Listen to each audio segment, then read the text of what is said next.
पिछले कुछ समय से हम देख रहे हैं कि किस तरह एक के बाद एक देश यूक्रेन से अपने नागरिकों को जल्द से जल्द निकलकर वापस आने के लिए कह रहे हैं। कई देशों ने तो यूक्रेन की राजधानी कीव में स्थित अपनी एम्बेसी भी बंद करके स्टाफ को अपने देश वापस बुला लिया है। भारत अभी तक इस इशू के ऊपर कुछ भी बोलने से पीछे हट रहा था और न ही इंडियन गवर्नमेंट ने अभी तक यूक्रेन में रह रहे इंडियन स्टूडेंट्स और नेशनल्स को यूक्रेन से बाहर निकलने के लिए कहा था। यूक्रेन में स्थित इंडिया की एम्बेसी लगातार इंडियंस के कांटेक्ट में थी, लेकिन अमेरिका, ब्रिटेन, फ्रांस और नाटो देश दूसरी तरफ लगातार दावे कर रहे हैं कि रशिया 16 फरवरी को यूक्रेन के ऊपर हमला करने वाला है, जिसकी उसने यूक्रेन को तीनों तरफ से घेर कर पूरी तैयारी कर दी है। मीडिया भी इसको काफी वाइडली कवर कर रही है और इस तरह से प्रोजेक्ट कर रही है कि जैसे रशिया 16 फरवरी को 100% ही यूक्रेन के ऊपर हमला करने वाला है। इसी वजह से यूक्रेन में फंसे इंडियन स्टूडेंट्स के पेरेंट्स भारत में चिंतित हो रहे थे और ट्विटर के ऊपर मोदी गवर्नमेंट से अपील कर रहे थे कि वो यूक्रेन में फंसे इंडियन स्टूडेंट्स को वापस लाए।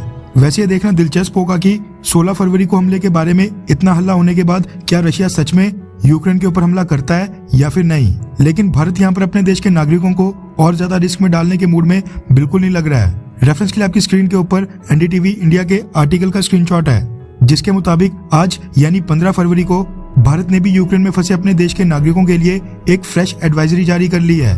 कुछ ही घंटों पहले यूक्रेन में स्थित इंडियन एम्बेसी की तरफ से एक स्टेटमेंट जारी करके इंडियन स्टूडेंट्स और इंडियन नेशनल्स को यूक्रेन को छोड़ने के लिए कहा गया है। इसके साथ ही जो लोग यूक्रेन जाने का प्लान कर रहे हैं उनको भी यूक्रेन में आने से मना कर दिया गया है। रशिया क्योंकि हमारा क्लोज अलाई है, इसलिए इंडिया ने अपनी स्टेटमेंट में एग्जैक्टली क्या बोला है वो भी इम्पोर्टेंट हो जाता है।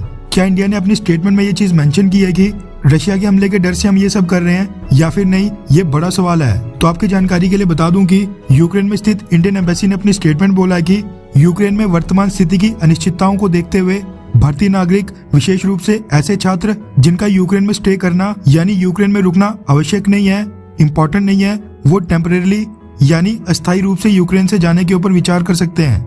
मतलब कि भारत ने डिप्लोमेटिक लैंग्वेज का बेहद अच्छी तरह इस्तेमाल करते हुए अपनी स्टेटमेंट रखी है।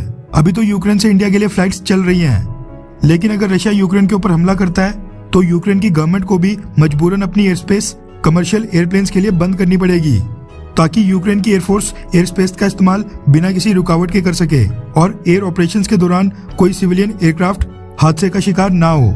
उस केस में सारे इंडियन स्टूडेंट्स और बाकी फॉरेन कंट्रीज के लोग काफी लंबे समय तक यूक्रेन के अंदर फंसे रह सकते हैं। आज 15 फरवरी है, यानी जो अमेरिका और नाटो ने रशिया द्वारा यूक्रेन के ऊपर हमले के लिए डेडलाइन दी है उसमें अब मात्र 24 घंटे ही बचे हैं। भारत ने तो खैर 24 घंटे पहले अपने लोगों को यूक्रेन से वापस आने के लिए कह दिया है, लेकिन आपको क्या लगता है कि क्या 16 फरवरी यानी कल रशिया सच में यूक्रेन के ऊपर हमला करेगा, हाँ या फिर नहीं?